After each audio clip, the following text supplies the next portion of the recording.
دا تر هغه وخته پورې پر تمامو انبیاو باندې حرامې دي چې تر څو پورې جناب محمد رسول الله نه یې څښي.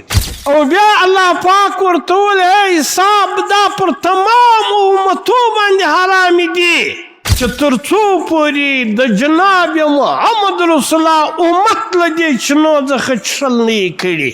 په یو روایت کې راځي چې الله پاک عیسی علیه السلام ته وفرمایل چې زه تا راپورته کوم، بیا دې په آخره زمانه کې بیرته مځکې ته شیوه کوم چې ته د جناب محمد رسول الله د امت هغه کارنامې ووینې. الله پاک ورته ویل چې د دې امت دپاره ما یو درخته په خپل لاس لګولې ده چې د هغې نوم دی توبه.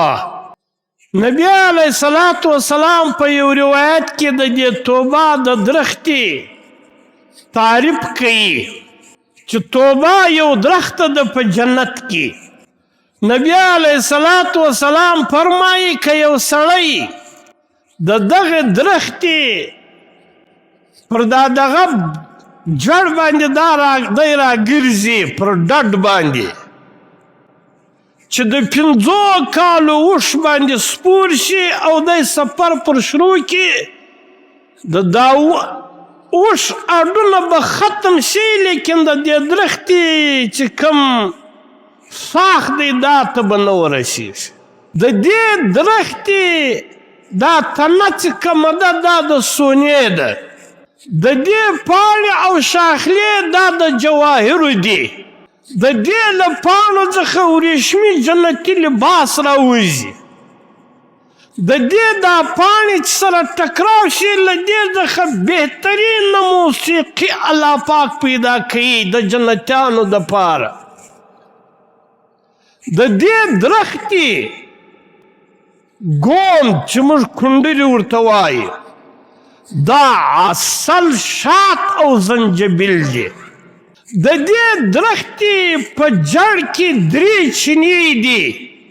یوې چینې ته سلسبیل ویل کېږي، د بلې چینې نوم دی رحیق، د بلې چینې نوم دی معین. او د دې چینو که یوه قطره دې دنیا لره راسي د دې یوې قطرې له خوشبویي څخه بغیر د انسانان بېهوشه شي. له خوشبویي چې دونه خوشبویي ده. او دا به د جناب محمد رسول الله امت ته الله پاک ورپلاوي. حضرت عیسی علیه السلام و الله پاک ته ویل یا الله له دې چینو څخه یوه کټوره اوبه خوراکه. الله پاک ورته وویل عیسی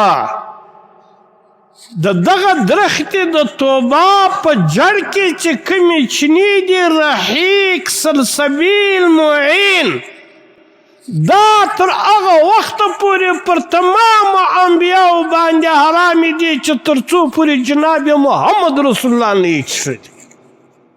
او بیا الله پاک ورته وویل حساب دا پر تمامو امتو باندې حرامې دي چې تر څو پورې د جناب محمد رسول الله امت له دې چینو څخه څښل نه یې کړي.